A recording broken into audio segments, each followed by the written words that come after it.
अपनी निष्ठा परिपक्व करे। पहला कदम मजबूती है कि अपनी निष्ठा परिपक्व करे।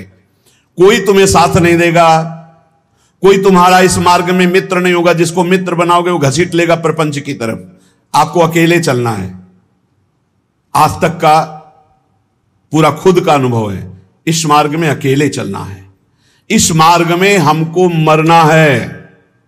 जीवित मर जाए उलट आप में समा यह है दिलगिरी। हर समय कष्ट, 1 मिनट का कष्ट, हर समय का कष्ट, पूरे जीवन का कष्ट। मृत्यु जब तक नहीं होगी तब तक का कष्ट। लेकिन उस कष्ट से ना उदास, ना निराश, ना हताश, पूरे जीवन की बात है। जब साधक पहले पड़ाव में दृढ़ हो जाता है, पहला पड़ाव यही है, सुख की तरफ आकर्षित नहीं होना, दुख से हमें मुख नहीं मोड़ना, तब उसे साधकों को सत्संग मिलता है, शुद्ध संत संग। उस संत संग से शुभेच्छा जागृत होती है, मुझे भगवत प्राप्ति करनी है। पहला पड़ाव तुम्हें सुख घसीटेगा, कदम नहीं बढ़ा देना सांसारिक सुख की तरफ। दुख तुम्हें भयावह लगेगा, कदम उसी की तरफ बढ़ाना। यह है भगवत प्राप्ति के मार्ग का पहले साधक का कदम। पकड़ो, सुख घसीटेगा, सुविधाएं घसीटेंगी, सुख सुविधा की तरफ कदम नहीं बढ़ाना। दुख घसीटेगा, भयावह दिखाई देगा, चलो दुख की तरफ चलो। और जिसने दुख की तरफ कदम बढ़ा दिया भगवत मार्ग में, वो महासुख को प्राप्त हुआ। दूसरा उसको क्या संत संग मिलता है, विशुद्ध संत संग। उससे शुभेच्छा जागृत होती, अशुभ कर्मों का त्याग और भगवत प्राप्ति की प्रबल इच्छा। ऐसे पुरुष को प्रापंचिक रिश्ते नातेदारों से बैठकर बात करना, ये सब कुछ अच्छा नहीं लगता। पहला पड़ाव भोगों की सुविधा मिलेगी उसकी तरफ से ना बोलना है।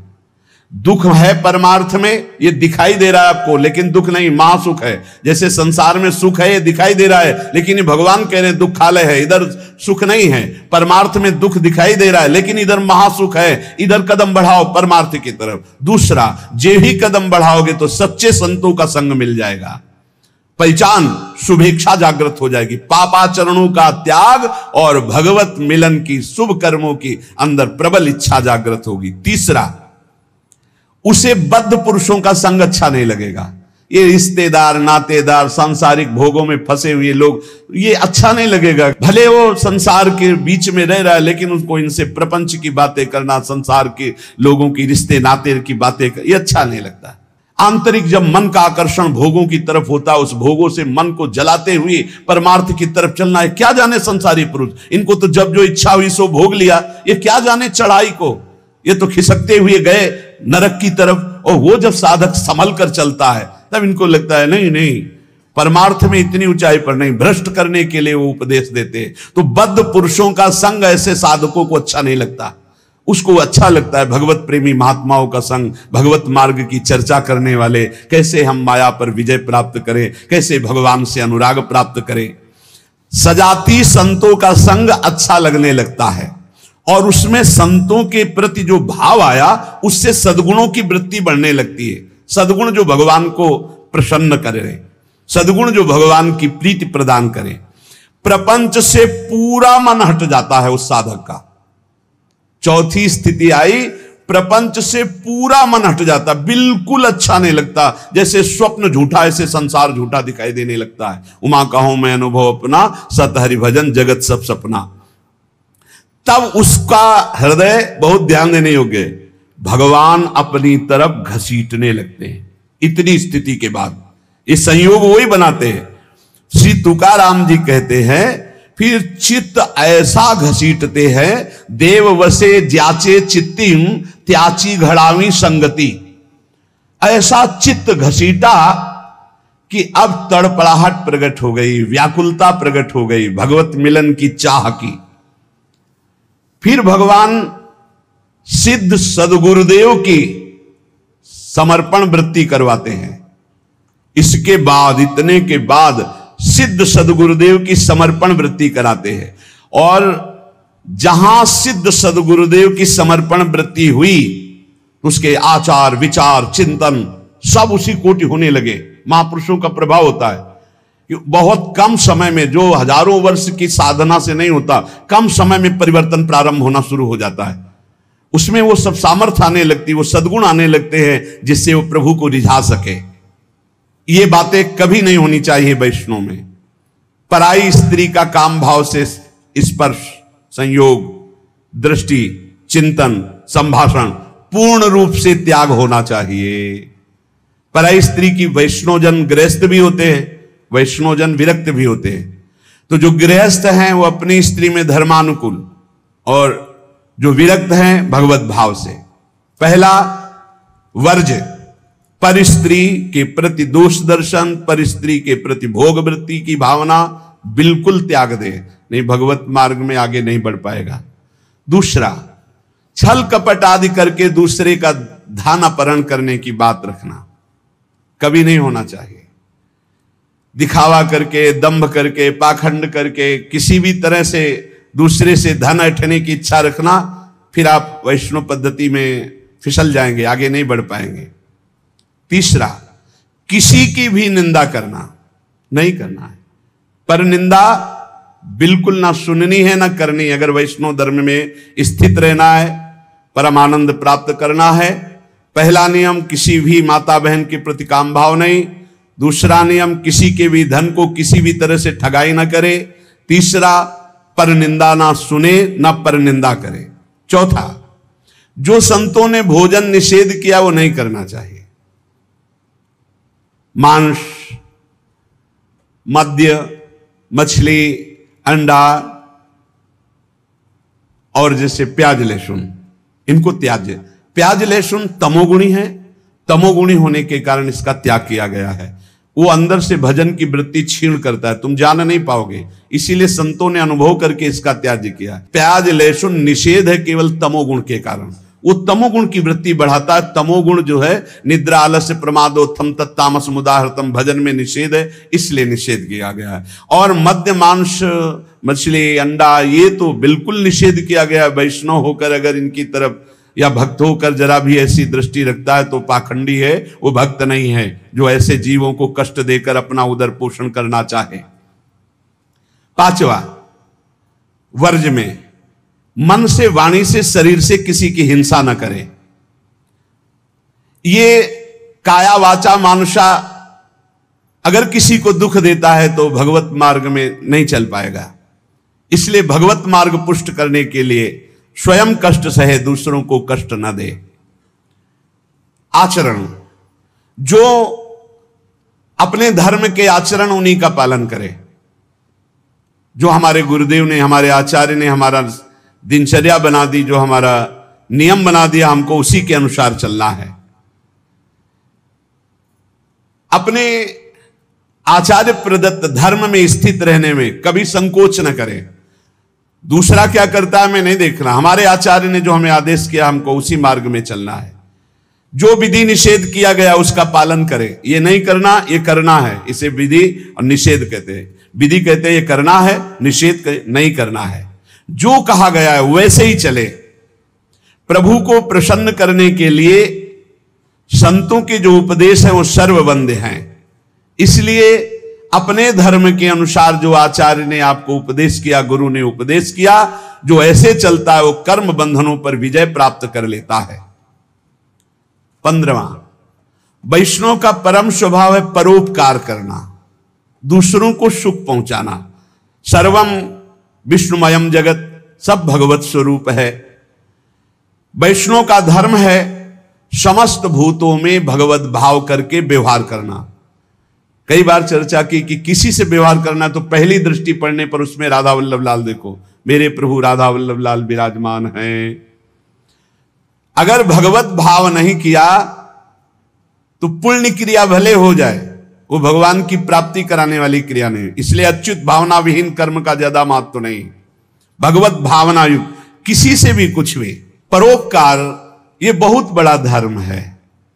कोई बीमार है, कोई कष्ट में है, कोई वृद्ध शरीर है, हमें अवसर मिले तो हमें सेवा करनी चाहिए। अगर हमारे पास अर्थ है, कोई बीमार है, वो अर्थ की अव्यवस्था कारण सही औषधि नहीं उसकी हो पा रही, हमें कूद पड़ना चाहिए, हमें सहयोग करना चाहिए। धन की सार्थकता है इसी बात में कि दूसरों को हम सुख प्रदान कर सके। परोपकार सबसे बड़ा धर्म है। परहित सरिस धर्म नहीं भाई, पर पीड़ा सम नहीं अधमाई।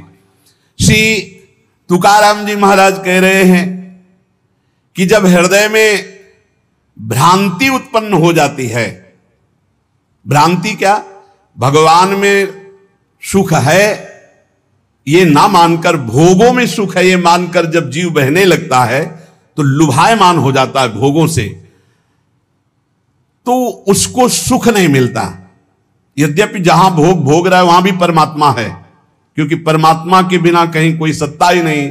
तो कह रहे हैं वो ऐसे लोग हैं जैसे जोंक या चीचड़, जैसे थन के पास ही वो चीचड़ लिपटा हुआ है पर वो दूध नहीं पिएगा, वो खून चूसेगा।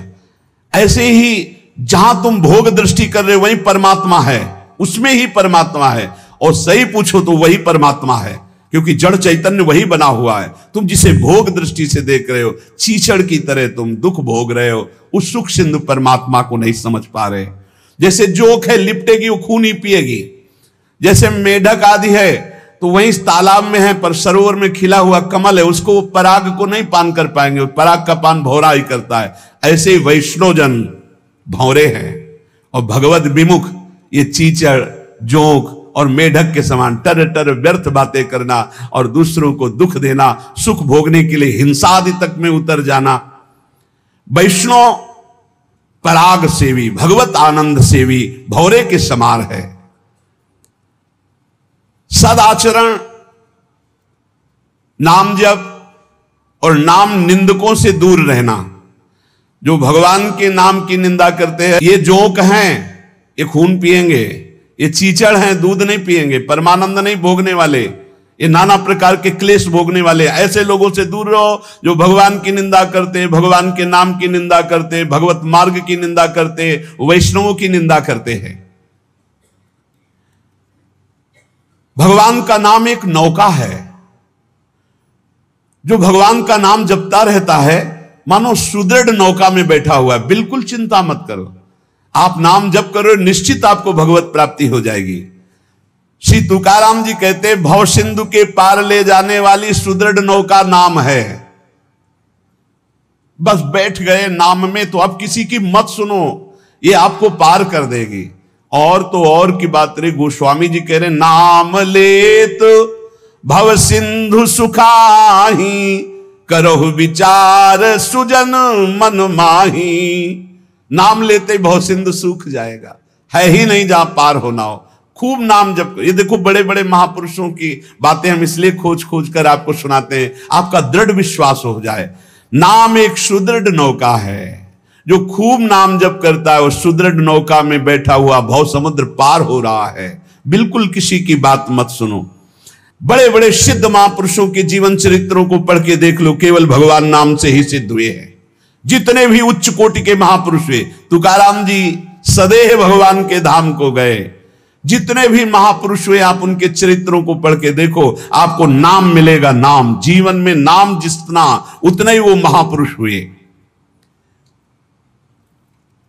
बीज पेड़ से ही प्रकट होता है, पर पेड़ बीज से ही प्रकट होता है।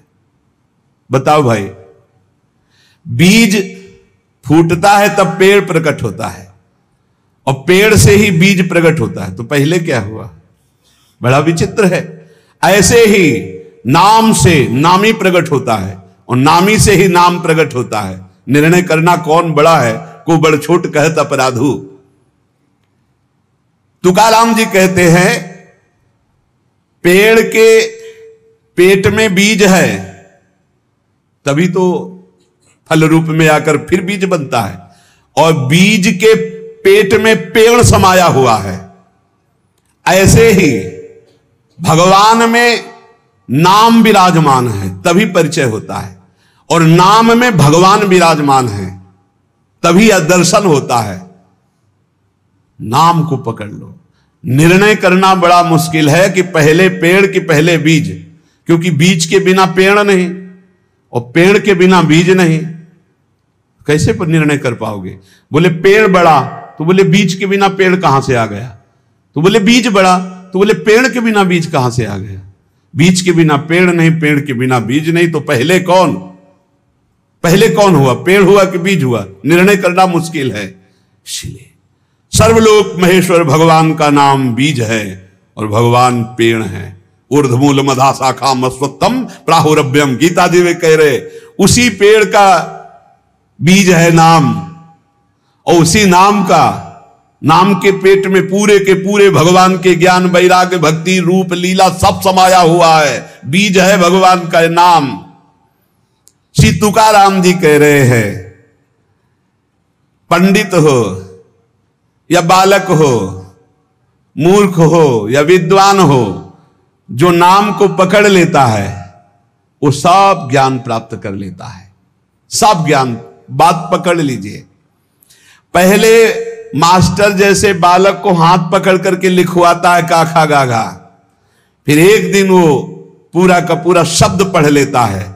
ऐसे प्रारंभ में गुरुदेव साधन बताते हैं, बहुत ही कड़वा लगता है, लेकिन जब वो तो सब ज्ञान उसके अंदर जागृत हो जाता है, सब वैराग्य भक्ति सब अंदर जागृत हो जाता है।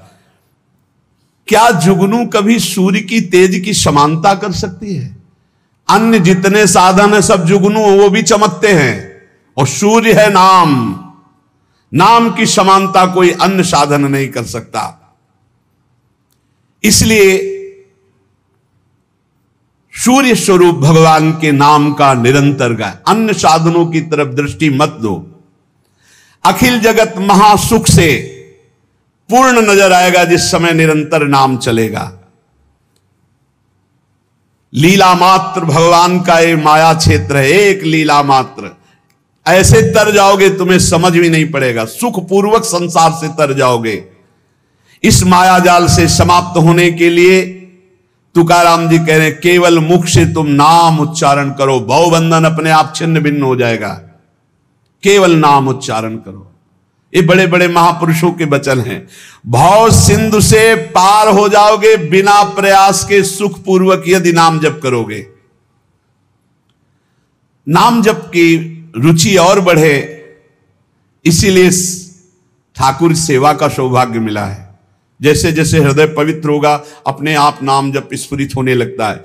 तो जब ठाकुर सेवा का तुम्हें अवसर मिले तो जरूर दौड़ भागो, क्योंकि वो नाम जप में प्रीति बढ़ाएगा। ठाकुर सेवा, श्री जी की सेवा, ये तुम्हारे भजन की वृद्धि कर देगी। इसमें कभी ऐसा मत सोचो कि एकांत में बैठकर अगर मैं नाम जप करता तो ठीक था, ये हमको तो सेवा में लगना। सेवा से नाम जप की प्रीति और बढ़ती है।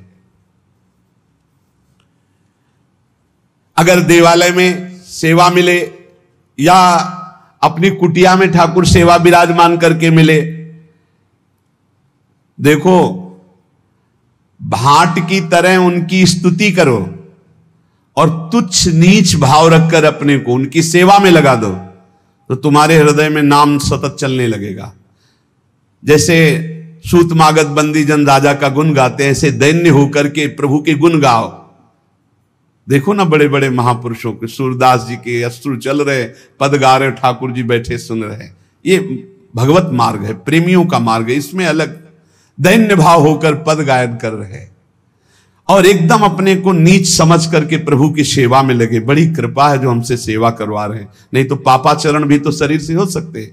दो बातें यदि हो रही तो तुकाराम जी कह रहे हैं कि नाम जब बहुत शीघ्रता से निरंतर चलने लगेगा। यदि श्री जी की सेवा और श्री जी के गुणों का गायन, लीला गायन दैन्य होकर, जैसे राजा के सामने कुछ चंद धन के लिए सूतमागध बंदीजन उनका जस गाते, ऐसे हम प्रेम के लिए अपने आराध्य देव का जस गाते हैं।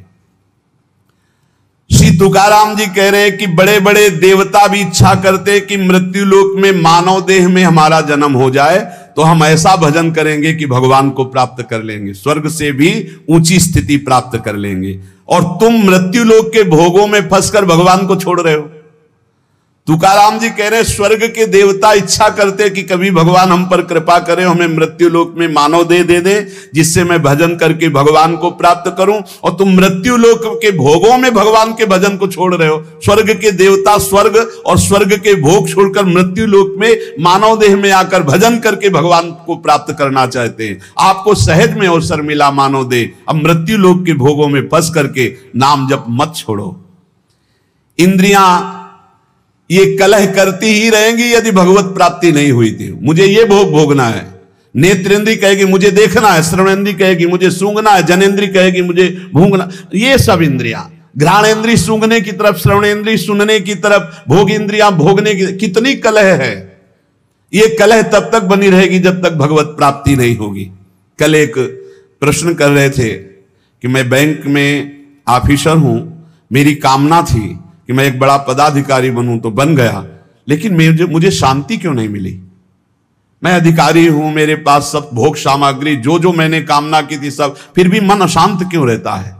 होगा एक ही कारण है, मन को विश्राम भगवान के चरणों से ही मिलेगा। तब लग कुशल न जीव को सपने हो मन विश्राम, जब लग भजत न राम को शोक धाम तज काम। कह रहे हैं यहां तुकाराम जी, इंद्रियां परस्पर कलह करती रहेंगी जब तक भगवत साक्षात्कार नहीं होगा। जब इंद्रियों में अशांति, मन में अशांति, तो तुम्हें शांति का कैसे अनुभव हो जाएगा।